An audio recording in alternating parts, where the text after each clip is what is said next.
Hello mga kaibigan, buhay probinsya tayo ngayon. Ngayon, dito tayo sa mini garden ng aking kaibigan. So, kasi bibili ako ng kalabasa. Bili natin yung kalabasa. Habang wala pa siya, expect natin yung marami yung kalabasa. Let's go mga kaibigan. Tara, may dito. So dito pa lang may mga gulay-gulay ng panin. Okay. Yan. Wow, para maganda ba siya? So,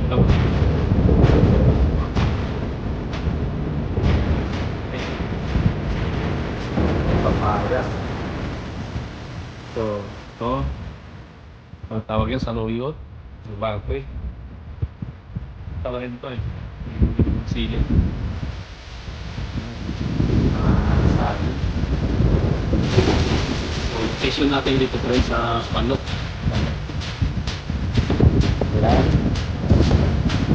Yung mga kalabasa.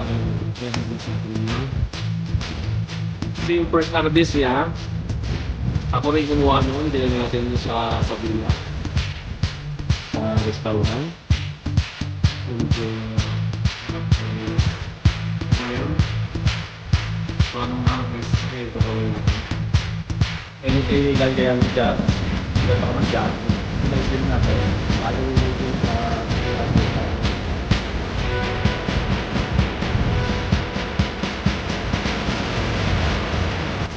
so, parang marami din yung kalabasa rin. Bisin natin. Kasi pag sa presyo ng kalabasa rin doon, gagamitin natin sa restaurant. Tapis. Hindi lang. So, ito yung mga sa barbecue and seafood. Pwede pang araw, mga ingredients yan. Tapos, yes po barbecue siya. Kung gusto nyo magpaluto,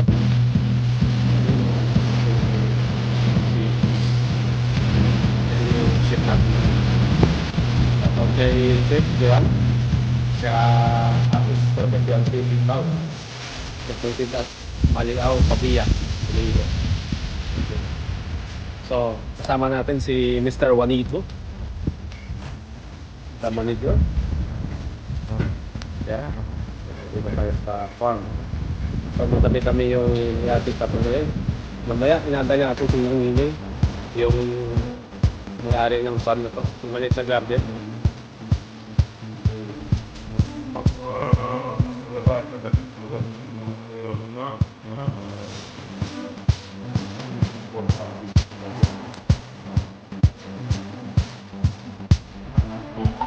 Isang food na mga kaibigan,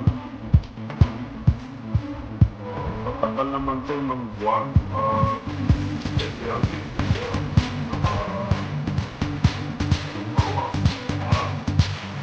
Luto mo siya, huwag mo siya.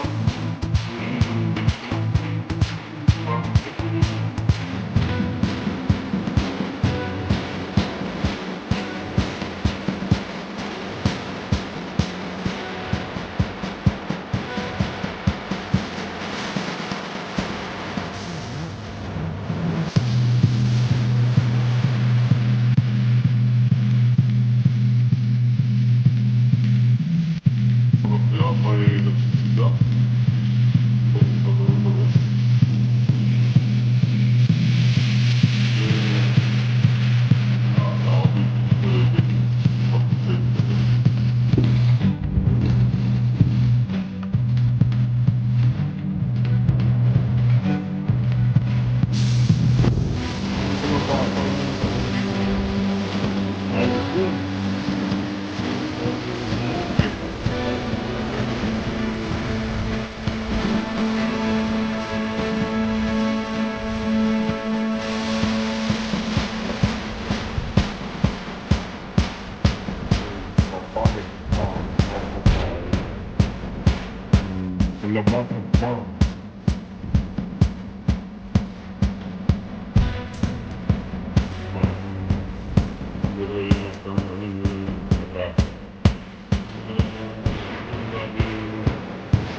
sa source tubig niya, bukas yung balon.